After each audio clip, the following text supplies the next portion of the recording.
In the last video, we looked at the RLC parallel circuit, and now on the other side of the coin, we have the RLC series circuit. Now, for the parallel, we did a nodal analysis, and for the series, we are going to do a mesh analysis.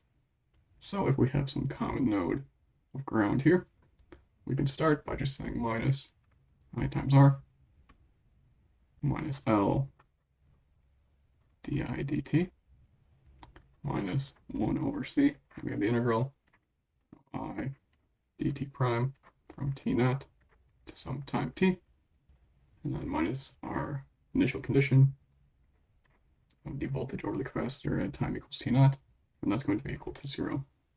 Now again, we're going to set that initial condition term to 0, make life a little bit easier, and we will take the entire time derivative of this equation. And we're also going to move everything to the other side so we can get rid of that negative sign. So what we're going to get is R times the time derivative of current plus L times the second time derivative of that current plus 1 over C times the current equal to 0. And we can simplify that simply as the following. Now again, with this differential equation, we can set up our characteristic equation as lambda squared plus R over L times lambda plus 1 over L times C, and that will be equal to 0. And we can use the quadratic formula just to say that lambda is equal to minus R divided by 2L plus minus the square root of R over 2L squared minus 1 over LC.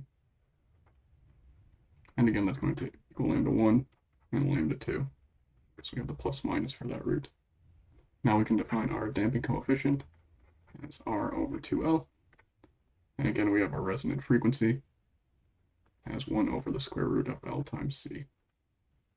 So then we just get that lambda 1 and 2 are equal to minus alpha plus or minus alpha squared minus omega naught squared. We have that square root on top. And from this, we can solve for the current simply as A1 times this exponential e to the lambda 1 times t plus A2 e to the lambda 2 times t. And we can do a similar process to find if we are underdamped, overdamped, or critically damped from the RLC parallel circuit video. So we can look at a set of guidelines for dealing with RLC circuits. First one is going to be find your initial conditions or determine what they are. They may be given.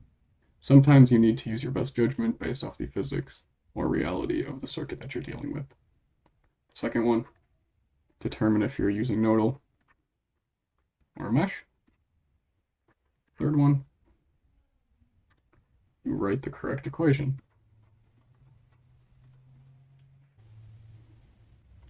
Fourth rule, you're going to solve that differential equation.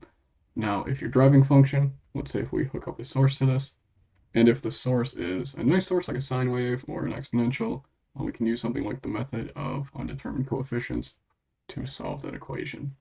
And then the fifth step is to solve your coefficients. And that's going to be based from your initial conditions. And the sixth step, you're going to determine the damping. And again, we have underdamping, overdamping, and critical damping. And these steps can get you through the entire process for both series and parallel.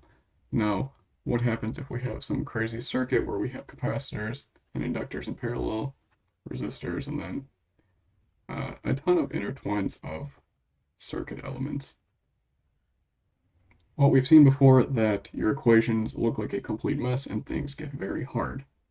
And in the next video, we're going to look at something called AC analysis, where we are actually able to look at impedances for an inductor, ZL, and a capacitor, ZC, and then an impedance for a resistor, ZR.